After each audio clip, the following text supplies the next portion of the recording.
بسم اللہ الرحمن الرحیم۔ تو دوستو، جیسا کہ آپ سب جانتے ہیں کہ مور ایک بہت ہی خوبصورت پرندہ ہے، لیکن یہ اس سے بھی زیادہ خوبصورت جنت میں تھا۔ مور کی خوبصورتی اور اس کے حسن پر سبھی پرندے ناز کرتے تھے، لیکن ان سب خوبیوں کے باوجود مور سے ایسی کون سی خطا ہو گئی تھی جس سے اللہ تعالیٰ نے مور کو جنت سے نکال دیا۔ اللہ تعالیٰ نے جب حضرت آدم علیہ السلام اور اماں حوا کو پیدا فرمایا، وہ دونوں جنت میں بہت ہی پرسکون زندگی گزارتے تھے، بہت ہی لذیذ میوے اور پھل کھایا کرتے تھے، لیکن ایک اناج جس کو کھانے سے اللہ تعالیٰ نے انہیں منع فرمایا، اور وہ اناج گندم تھا۔ چونکہ شیطان حضرت آدم علیہ السلام کی وجہ سے ہی جنت سے نکالا جا چکا تھا، اسی وجہ سے شیطان کی حضرت آدم علیہ السلام سے دشمنی ہو گئی تھی۔ شیطان یہ چاہتا تھا کہ وہ کسی بھی طرح حضرت آدم علیہ السلام کو جنت سے نکال دے، اور ساتھ میں اماں حوا کو بھی جنت سے نکال دے۔ جب شیطان کو یہ خبر ہوئی کہ حضرت آدم علیہ السلام کو تمام میوے کھانے کی اجازت ہے، لیکن گندم کھانے کی اجازت نہیں ہے، تو شیطان انتقام کی آگ دل میں لیے جنت کے دروازے کے پاس بیٹھ گیا، اور 300 سال تک وہاں پر بیٹھا رہا کہ کوئی جنت کے دروازے سے باہر آئے اور شیطان اس سے بات کر سکے۔ ایک دن اچانک سے مور جنت سے باہر آ گیا۔ شیطان اس کو دیکھتے ہی بہت خوش ہو گیا۔ شیطان نے پوچھا، اے خوبصورت پرندے، تم کون ہو؟ مور بولا، میں مور ہوں، اب تم اپنا تعارف کراؤ۔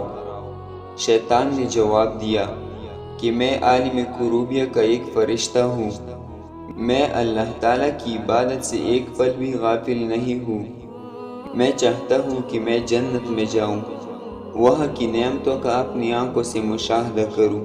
شیطان مور سے کہنے لگا کہ تم مجھے جنت کے اندر لے جاؤ، میں تمہیں 3 ایسی باتیں بتاؤں گا جس سے تمہیں ابدی زندگی حاصل ہو جائے گی، تمہیں بڑھاپا اور بیماری نہیں آئے گی، تم ہمیشہ جنت میں ہی رہو گے۔ شیطان کی یہ باتیں سن کر لالچ میں آ کر مور نے کہا کہ مجھ میں تو اتنی طاقت نہیں ہے کہ میں تمہیں جنت کے اندر لے جاؤں، لیکن ایک سانپ میرا دوست ہے، وہ شاید تمہاری مدد کر سکے۔ یہ کہہ کر مور سانپ کے پاس آیا، اس کو ساری بات بتائی۔ سانپ بھی شیطان کی باتوں سے بہت خوش ہو گیا، پھر شیطان کو اپنی منہ میں چھپا کے جنت میں داخل ہو گیا، اور یوں شیطان اپنی چال میں کامیاب ہو گیا۔ جنت کے تمام فرشتوں کو یہ معلوم تھا کہ شیطان یہ چال چل رہا ہے اور جنت میں داخل ہو چکا ہے۔ فرشتے شیطان کو جنت سے نکالنے لگی، تب ہی اللہ تعالیٰ نے حکم دیا کہ اس کو ابھی تک جنت میں ہی رہنے دیا جائے۔ وہ فرشتے اللہ تعالیٰ کے حکم سے رک گئے۔ شاید یہ حضرت آدم علیہ السلام کا امتحان تھا۔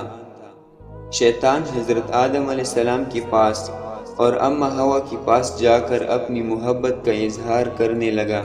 وہ دونوں ہی شیطان کو پہچان نہ سکے، کیونکہ ماضی کے مقابلے میں شیطان کی شکل تبدیل ہو چکی تھی۔ شیطان کہنے لگا کہ میں چاہتا ہوں کہ آپ دونوں ہمیشہ جنت میں اسی طرح زندگی گزاریں، ہمیشہ خوش رہیں۔ حضرت آدم علیہ السلام اس کی بات بہت غور سے سننے لگے۔ شیطان نے کہا، اگر میری بات مان جائے تو آپ کو جنت کی اور بھی تمام سہولتیں ملیں گی۔ حضرت آدم علیہ السلام شیطان کی باتوں میں آ کر کہنے لگا کہ یہ کس طرح ممکن ہے؟ شیطان کہنے لگا، ایک گندم کا دانہ اگر آپ دونوں چکھ لیں تو آپ کو ابدی حیا حاصل ہو جائے گی اور آپ جنت میں ہی رہیں گے۔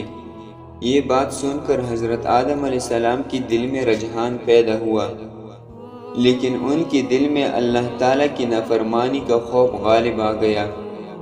جبکہ اماں حوا شیطان کی باتوں میں آ گئی، جس پر اماں حوا نے حضرت آدم علیہ السلام کو راضی کر لیا۔